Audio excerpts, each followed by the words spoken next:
back to Anime Club Super. I'm Reina Scully. And I'm William Haynes. And today we're talking about Kiki'S delivery service. Oh my goodness.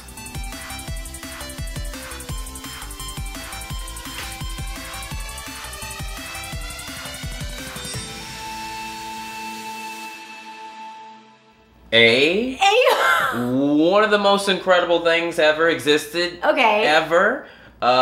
So relaxing, so soothing. It is the music. I feel like the music is very different in this. Joe Hisaishi, it's a different style of music. This music is a score to the film. Yes, it definitely elevates it. It doesn't just complement it, which obviously Nausicaa and Mononoke, the music is prevalent and it's important and it makes you feel lots of feelings, but it really just adds. It's just a supplement, right? But this one, I feel like Kiki, the music really takes the whole movie to the next level, and it like reminds you of things that it makes you feel nostalgic, even though you didn't have those memories. Yes, the music is super. It's super, like you said, it's super important in all the movies, but it's super important in this one too. If you ever watch like Tom and Jerry, all of their movement is coordinated to the music. Yes, and it's really good orchestrated music, and it's the same in this one. Right. Joe Hisaishi once again does most of Miyazaki's music films, and he's incredible in this one too. So Kiki'S Delivery Service is the story of a 13-year-old witch girl who leaves her hometown to basically train in. Once you turn 13, you have to leave your home village for a year. Yeah, and you train in a foreign town. Can you speak to your family within the year or no? She wrote a letter. But it seemed that the letter came after everything had already happened. I don't know if she was busy for the past 9 months. She's quite busy. But it seems like they definitely don't come home. Yeah, you don't come home. You don't come home. Yeah, they probably like talk to them, like write letters, but that's about it. This would be really scary in real life. If I left my home at 13, I wouldn't have done anything right, and I wouldn't be alive today. But you're a witch, though. You have powers. I think also that's something I thought about in this movie. I think it also gives you a bit of a luck. Like, good things will happen to where you are. Oh, okay. That's how I wanted to believe in it too. Oh, because I know you wouldn't just let a 13-year-old go wander. All right, time to go. But they're a witch, though. It's like a different culture. And even in the movie, though, they say like, "Oh, I know it's quite young." And when she first gets to the sea village and she tries to get a hotel room, the concierge goes, "Oh, like where are your parents, though?" And she was just like, "No, at 13, like we become independent. I'm my own self," and like they don't let her get a room and stuff, you know. So yeah, like it's still like in this universe, it's still even odd, and they live amongst witches probably, but like it's about, I know the ratio is about like 1 witch per town, because I feel like there aren't 2 witches in a town. She asked if like are there any witches in this town? If not, then I'll live here. Yeah, and actually when they, in speaking of witches, when the only people that had ever even had any memory of a witches were the 2 old ladies at the end of the movie. Elderly ones, yes. And she said, my great-grandmother told me about these. So in this world, witches have been gone for a while. Yeah, or they're just very, very scarce. And actually the clock tower, nobody's really that surprised by her. Like some people they're not surprised. They're like, wow, a witch, but it's not like, oh, we hate you because you're a witch, or it's not that strange. I think maybe she has some kind of self-prejudices, because, you know, she even says stuff like, as a cute 13-year-old girl, she's like, I want cuter, I wish my clothes were cuter, like I wish I could dress up a little bit more, but like, you know, you have to represent yourself as a witch. That's like through and through in the whole movie. Also, like Gigi mentioned that like he was like, oh man, the crows used to listen to everything that witches said, and Gigi was like, that was a long time ago. So it's a different world. It's a different world. There are people that are definitely like interested in them, like Tombo, for example, and also the clock tower guy. He's not, maybe he's as old as the 2 grandmothers or whatever, but like they have like very like real memories or like thoughts about the clock witches. Tower guy was very old, and he was like, oh wow, he was like, well, a lovely witch has flown by. He was like a witch. Everybody else was more stunned, a bit more. They were stunned. They weren't like, they didn't hate her or anything. I loved actually how she entered the town, and she's such a not a homebody. She's such a country girl, honestly, because she like lands in the middle of the city, and she's just like, I love this town. Please accept me. I've decided to live here. And this grandma's just like, thanks for liking our town. Okay, bye now, because this is a city. Like, you need to relax. Like, you know, and she just doesn't get it. She's so, like, she's new as a person, too, to this city. I think that's what makes her so real as a character, is when you're young, you expect everything to happen how it happens in your head. You're like, the first person I meet is going to be my friend forever. But in real life, you're like, okay, like exactly like you said, like, all right, kid, it's in the middle of the city. It's 2 o'clock, and I got to be somewhere else right now. Yeah, they're all stunned for a second, but nobody bats an eye. They're just like, Okay, bye. It kills me after that when she's in the park eating the sandwich and she can't eat the sandwich. So relatable. She's like, you can have it, Gigi, because she's focused on real life. She's like, where am I gonna go tonight? It's hard. It's scary. But she's got that witch's luck. Because before she, she found the bread bakery lady. Yes. That bakery in Japanese is called Guchokipa, and it's really cute because that means rock, paper, scissors. But yeah, that's what the bakery's name is. But it was so nice, and that's exactly what she needed, was a couple who were about to have a baby of their own. So they were ready to take on a 13-year-old. That would be of help. Yeah, if anything, they have a babysitter, a living nanny now. A living nanny. It was a perfect situation. Yeah, and also she also likes witches too. She's like, oh, you can fly, I see. All right, then, like, maybe you can be helpful. Listen, I love how sassy she is. Yeah, she is so sassy. We love her immediately. Yeah. Oh, also something I read online once that I believe is true about this movie is that I think Miyazaki intended for this world to be a mixture of a couple cities. It's supposed to be like Germany, and Paris, and Milan. Oh, okay. In a world where World War II never happened. And it's so true. You see all the flags of all the different countries are wrapped around everything. Yes, when she flies by, you see different flags. You're totally it's a world unified. It's a unified world. Oh my god. Yeah, where people. Yeah, it's so beautiful. Oh, sorry. I know. All right. Crazy. Oh exactly. It's the most beautiful thing. It's a world where like everybody lived in peace and like we're living peacefully with nature as well. Like we're nice by the water. Works together. It's just a perfect world where everything was fine and you could have simple problems as what is this? The Zeppelin that. Yeah. That's the worst thing that happened was the Zeppelin was just a human error. Wait, what was it? Okay, I watched it in Japanese with English subtitles because I watched it with Mike, and it said dirigible. Yeah, the dirigible. Dirigible. Is that what is that? That's what that is? I guess that was just the name that I felt like that was the name that they were giving. So yeah. Interesting. This movie is different if you watch it with subtitles or in Japanese. Yeah. Yeah. Luckily I've seen both and we've noticed that there's a lot different. There's a lot of differences. But the dirigible is just a Zeppelin. Can I just call it a Zeppelin? Yeah. In Japanese it's called hikosen, and hikosen is actually a terminology that's used across all Ghibli movies. They even use it in Castle in the Sky, Rapita, and they even use it in Nausicaa. And hikosen literally means sky ship. Sky ship. Yeah, and it's not, it doesn't depict anything but something that floats up in the sky. So that's why they use it. They use like an in-world terminology for it. In-world terminology. Yeah. So that's why I never knew what it was in English. And then I saw it translated and I was like really confused. I was like, I don't even know what that is. Yeah, I didn't even take that into consideration. I was just curious. Yeah, I was just super curious about it, and I was wondering like, oh, is it like what is a Zeppelin? Yeah, a Zeppelin. And that was the craziest thing that happened in the movie. Exactly. And it was just a human error. There was no war. Yeah, and it's even like it's not even human error. It was just it was really windy. Yeah, it was really windy. It was really windy. Oh snap! And Tombo just was too dumb to like let go.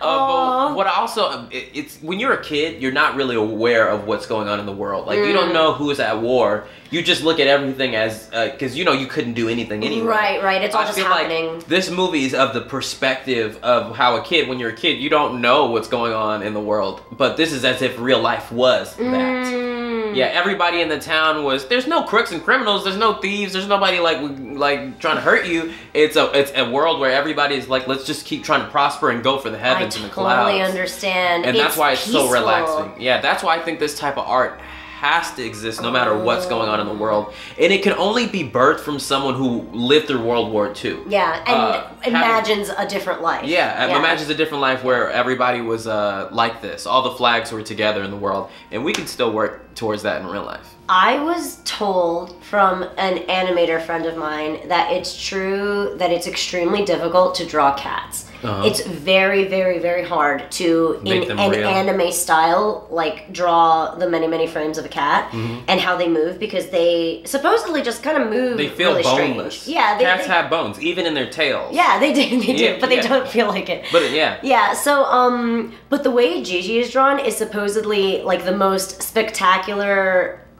like rendition there is of a drawn cat. I love Gigi. Yeah, I like, believe Gigi is real too. Yeah, like he is cartoony indeed, but when they do a wide shot of when they're running across somewhere and Gigi's following by, he looks like a cat. Like I have 2 cats, man. That's how cats move. For sure, that's how cats move. Yeah, and there's something realistic about it. So we noticed that if you watch it in English or if you watch it in Japanese, two characters are a little bit different because of the voice acting. Yeah, and it's not just that the voices are different; their whole personalities end up being pretty different. And I've just learned that in anime, Gigi's one of them. So in anime, some characters make sense. In English, it's like in American Western culture, we just don't we don't have that. Misses it a little bit. Yeah, so I think so. In the voice casting that they did for Kiki in English, Gigi, for instance, is more of an adult grown man. He's more like, he's pretty much almost East Coast. He's like, I'm watching you, Gigi, He's almost like there to very obviously take care of her, whereas, and like an older set kind of like man, I guess, and I don't understand that. Yeah. But in Japanese, he's young and he's on a journey with her. And what I really noticed was like very specifically different was in the very beginning when when Kiki wants to take her own broom, but her mom goes, no, take my broom because your mom's broom, my broom, can handle any kind of weather. Kiki still resists, but Gigi goes in Japanese, you should probably take your mom's broom, like a kid brother almost, listen to your mom, like that, like, and it's cute and almost childish in the right way, you know? Yeah, and in the English version, it's more in that exact scene with the broom. It's more like, now Kiki, you should take your mother's broom. It's almost fatherly in a way. Yeah, and like he's like a father surrogate. In the English version, it still works. We still like it a lot. It still works, but I I think like the cander's kind of different, right? Because in English, he definitely is there to look after her, and he almost sounds like he's supposed to be responsible and like almost wise. But Gigi is not wise. That's not his character whatsoever in Japanese. He's there on the journey with her. He's because he talks a lot of smack. He talks smack. Yeah, he just sticks his tongue out. He goes. Which is something. That's what a kid does. A kid does that. Yeah. A kid is more likely the person to be like, well, that person was rude to us. And to back you up. That's what a kid says. That's how a kid reacts. Like, this stupid bitch. Yeah. But in the English version, like, it's like a grown man that's like so gossipy. He's like, ew, I didn't like her at all. I know, it just sounds so awful. It's so weird. I hate it so much. Yeah, and I think as a kid you want it. You want a grown man to like be like, yeah, agree with me. But I think maybe in like the American one, there's maybe more comfort in knowing that someone's like this familiar is taking care of you rather than this familiar's on this like unknown journey with you. Maybe that's why they made him older and wise. But I must say, like, the real power in Gigi is that he is young, and his answer when he talks to Kiki, he's asking her questions most of the time. He's mostly being like, are you sure it's a good idea? Or I'm gonna turn into a white cat if I stay in this like dusty place the whole time. Like, his thoughts are like childish. Yeah, it's childish. Yeah, and it's supposed to be. And he's familiar. He's exploring the world too, kind of like Kiki is. Yeah. Exactly. And any kind of like wisdom that he has, like for example, the whole broom thing, like being like, you should probably take your mom's broom. Yeah. That comes from like the paranoia of being a cat. And he's also afraid it's just a cat. Yeah, he's a cat. He's a cat. That's why he's paranoid, and therefore he like thinks you should be more careful. But other than that, he's a kid. Yeah. He's supposed to be a kid and originally. Yeah, I think it works both ways, but I can agree with that. Yeah, I when I heard the English voice, it was the first time I heard the English voice, and I like freaked out. He was like, what is this? I was like, no, please, dear God. I've heard it both ways. Yeah. Yeah, I think this is overall just a really relaxing film. Like, this is a movie that it's for everyone, but if you are a young girl, I feel like this is for you. This hits you. Like, if I have a daughter someday, like, this is number one thing that I would want to show her. Well, okay, so here's the thing about Kiki. I watched it as a little girl, and it's her journey, and she's a bit of a brat. She is. Yes, we have to that's what's so beautiful about her. But I appreciate her beauty as a brat, as a 13-year-old, like pre-pubescent kind of girl, because I'm older now. But when I was younger and she was older to me and I was watching it, I remember watching it and being like, oh my God, she's such a selfish brat. I don't want to be like her. And I remember thinking that. I'd be like, oh, okay, I can't be selfish. Like, how can she not appreciate Tombo? How can she not say thank you more to, like, this character? Like, how can she not love Gigi more? Like, I had, like, these weird thoughts as a kid watching it. And that's what's so real about her, is that people in real life are like that. They just do unexpected things for granted. They do, because you're not watching your life as if it was a movie. She's really living. She's living. It's from her perspective. It's her life. Yeah. And I'm so thankful to that aspect of the character, because I know people like that. Yeah. You know, when you're a kid and even when you're an adult, you know people like Kiki, and it makes you so happy and believe in this character. Yeah, there's definitely always going to be a little part of Kiki, I think, in a lot of young kids and girls, or like even adult people, just because it's too real, right? Like when one of my favorite scenes is when she gets into trouble in the town that she, just arrives in. And then the police officer gets distracted by Tombo, and he comes by just a moment later and goes like, hey, did you see that? I saved you. Like, I heard you're a witch. Like, let's get along. Like, you're new in town, right? This is perfect. This is great. This is exactly what you should have. He saved you. He's sweet. He's interested. He's not biased. Maybe he's a little bit kind of like prying. Eccentric. He likes a lot. He's doing a bit much, but for a good cause. You at the very least, and like a person in real life, she was like, no, goodbye, leave and she me also alone. speaks in third person, and she's like, you never introduce yourself to me. Like a guy should never not introduce himself to a woman. It's like, she was picking at him and finding any which way to make him the enemy, and that is what a little girl does. He's the only person in here that was trying to help you. And it's so real. That's what we do. That's what we do. Yeah. It's interesting that you said that it made you watch it and be like, I don't want to be like that.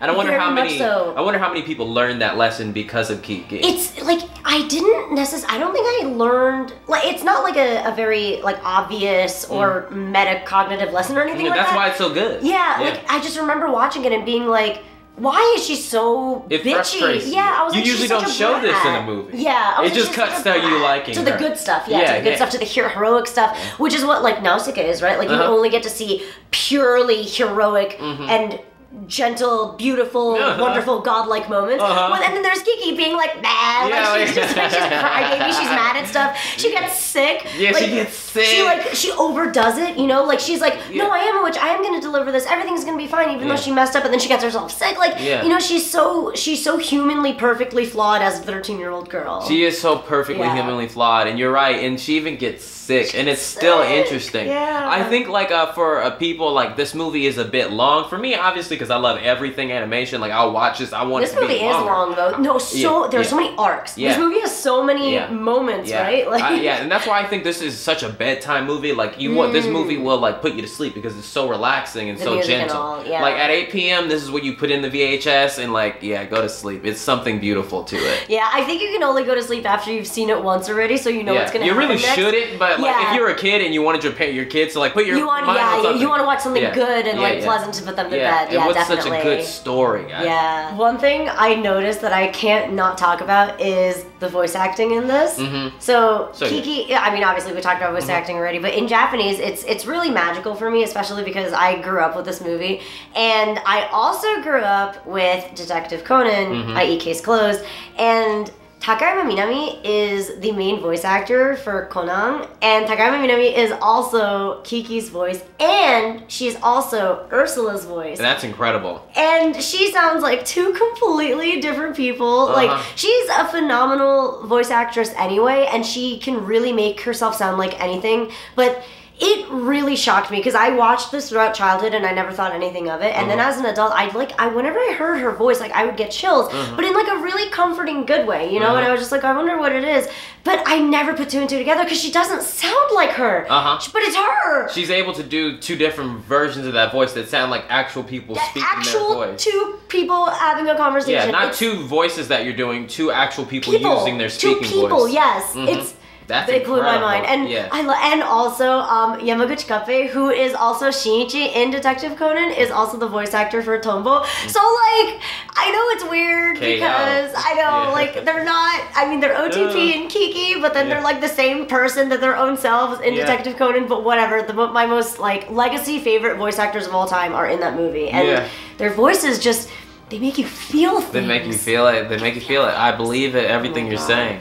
I also have two favorite things about this movie, and first off, it's anytime she's flying, like when she's flying to do the first delivery, in the house and going over the ocean, seeing islands, it's so absolutely beautiful in this movie. Like you want to do it. Like usually I'd be scared to be up there on a broom. Like in real life, I would not want to be on a broom. I'd be exactly like Gigi, like okay, let's go down now. But in this movie, it looks so good. Well, also, if you notice, she's horrible at flying. Yeah, she's not good. Yeah, that's why there's like bells in her hometown because she keeps like smacking up into the brim. branches. I love that she's bad at it. I love how that feels. I love when at the end when she had to use the chimney sweep, no, the street sweeps broom, and she still got it done. Yeah, but she had to like kick off the wall from the side. She keeps flipping around because it just won't behave. It's not what it's meant for. Like, I love that. I love her. It's so visceral to watch her like have to kick off the side of it. Like, it's not pretty. It's not pretty the way she's flying, but it is because it looks real. Like, it looks real. It looks like a person's like really struggling to fly in this earth. And exactly. Yeah. And I think the other thing that I really like about this movie is that there is no Kiki 2. If this was an American movie, they would have for sure made a Kiki 2 and the Kiki 3 and all these other like explorations into it. Like, this movie was the end of the story. It told her journey. That's it. That was it. She grew up, or she spent. Or that's how she spent her year in this town, and now we don't know. Is she gonna stay there? What's she gonna do? We don't know. It leaves it up to me and my imagination for the rest of my life to think what happened to Kiki. Yeah. I love that is it for the story. Yeah. Yeah, I think that is, like you were saying, like it has many arcs to it, and it's for a reason, because this was it. This was Kiki's story. This is what Kiki's life had to offer. Yeah, definitely. I have two weird favorite. Well, one's like a soft favorite, and then one's a hard favorite.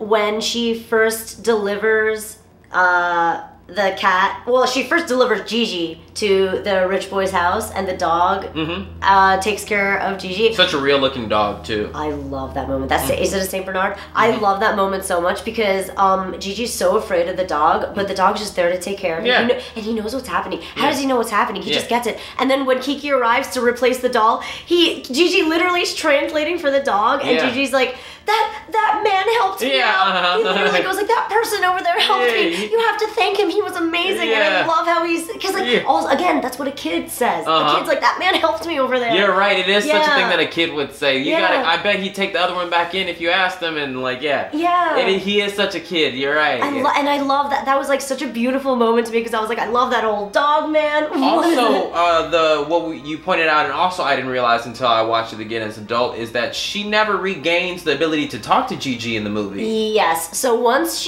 so in Kiki's when she journey, loses her mojo. Yeah. She loses her ability to fly, but it's also because she's kind of depressed and she's not really figuring it out, and things are kind of working against her. And they use a great metaphor as what her friend is going through, which we've all gone through as artists. It's like, I've been making art all this time, and all of a sudden none of it sounds good to me anymore. None of it looks good. Yeah. And she's like, I can't fly. And the artist friend is like, sometimes I can't paint I can't paint. I can't draw. You have to go somewhere else, do something else, sometimes live a different life. Yeah, sometimes you have to cry and scream, and then someday, like, maybe you just have to sleep. Like, just sleep it off, and then one day you're just going to want to paint. One day I started wanting to paint again. Yeah. And it's so, I love that she did specifically say, I guess magic is like art. Yeah. Did she say that? She literally says it in Japanese. Art is like magic. Yeah, she literally says it. She goes, I guess magic is like art, because sometimes I draw and draw and draw, and sometimes I lose it. Yeah. Yeah, so it must be the same. Yeah. It was beautiful. Yeah. I love Ursula. And the painting that she did, I remember watching it the first time, I was like, what is that? The drawing she does on the roof of the crow, I was like, alright, she's really good. And the painting looks like some prophecy, Nausicaa. It looked like Van Gogh prophecy. Yeah, it was very Van Gogh. Yeah. Yeah. But that's the incomplete drawing, you know? I mean, the painting, because she specifically was like, I brought you here because, like, you're the inspiration. I need to know how to finish it. That's why I need to, like, interact with you. Yeah. Wow. And she did. Yeah. I'm so glad it turned out okay. I love everybody there. I love everybody. It's a story that makes you love, and I love it. Yeah. I really liked that there wasn't too much of a forced, like, OTP concept with Tombo. Like, I liked that he exists. Yeah. That was on my other my favorite scene. I feel like for me as a boy, like as a kid, is when she finally does hang out with Tombo. They don't get to where they get to go, but them just being on the bike driving, like that's just like finally we can hang out, and finally and obviously obviously Miyazaki is obsessed with like flight and he's like, as if we lived in a world where we didn't have to go to war, maybe you could be a kid who in his garage tries to create planes. Yeah, because you're just obsessed with flying. You just want to reach the sky. Everyone in the world is, which is like such an anime thing. And that's why he's obsessed with the dirigible. Yeah, the dirigible. Actually, my actual favorite moment is at the very climax of the movie when Tombo's hanging off of the dirigible. I don't know how to pronounce it. The Zeppelin. And she's trying so hard to get to him, and she just can't control it. And he slips off, and everything goes silent. Silent. and she catches him. And like, I have chills just thinking about it. The way she's holding on to the broom and the way she catches him, it's so inelegant, but that's what makes it so real. Yes. I love that. I love that she was barely able to catch him, and it's because she had to hang on for like dear life herself. And as a kid, it's like that fantasy, like when you're in line with your mom at the bank and you're like, I wish I could save the whole town. This is it. This is it. That is that. It's imagine if you were a kid and you actually did get the moment where you saved the whole city. And the way everybody cheers in Japanese, they're saying "Ganbare, ganbare," and it literally means like hang on or do your best, or it's like one of those like iterations kind of thing. But like everyone's screaming it for this like one girl and like one boy just to like make sure they don't fall to their deaths. Like it's just, I don't know. Yeah, and that's it's so real. Powerful. It's a moment that would make anyone cry if it was. You'd be like, oh my goodness, I hope she saves the boy. And if she actually did, it'd be all on the news every day. Everybody would be talking about it.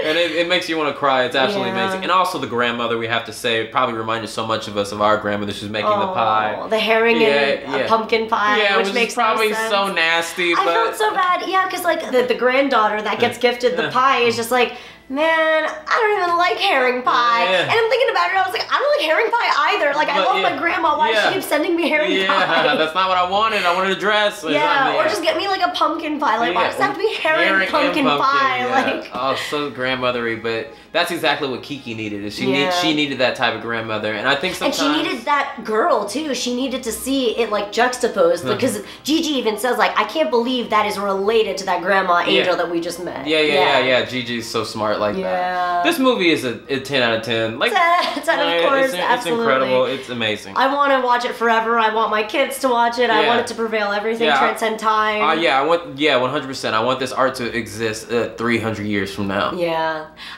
You know what though?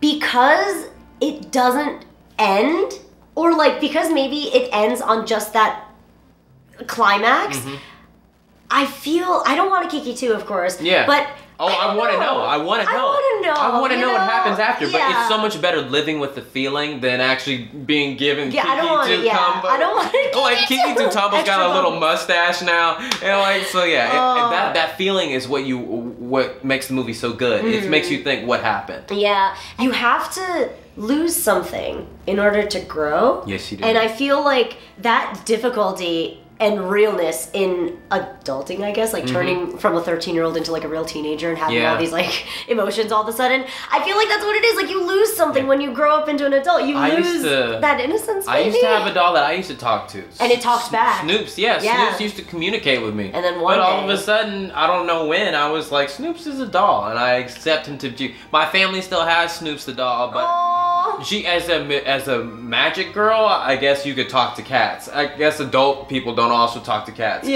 She never talked, as you may notice watching again, Gigi never talked to the mom or the dad.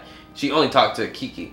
Yeah, he never actually spoke to them. I feel like they understood him. Yeah, they get it. Like, as everybody would understand the family cat. Yeah, exactly. Yeah, so I guess, as a kid, as a magic kid, you can talk to animals. You can just, like, legit talk to them. If only. I want to be a kid again. I want to be a magic kid.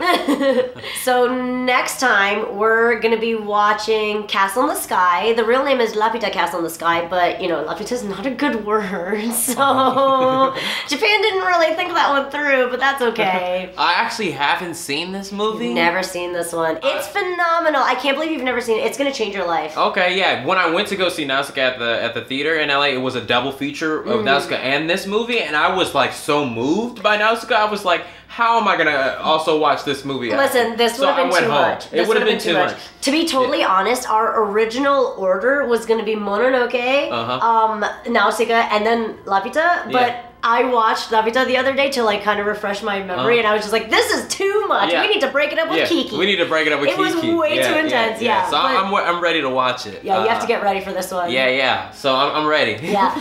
What's really cool is, and I want you to watch out for it as you watch it, there is a scene in Lapita that's a little bit of a throwback to Kiki. Okay. And it's really cool. It's just visually very similar. All right, I'm excited to see. I've intentionally not seen anything from it, so I'm ready to give it a look. I'm so excited you're gonna love it so much. Yes. Okay. Thank you so much for watching. Please like the video if you enjoyed it and subscribe to the channel if you haven't already. We will see you next time. I'm Reina Scully. And I'm William Haynes. Bye.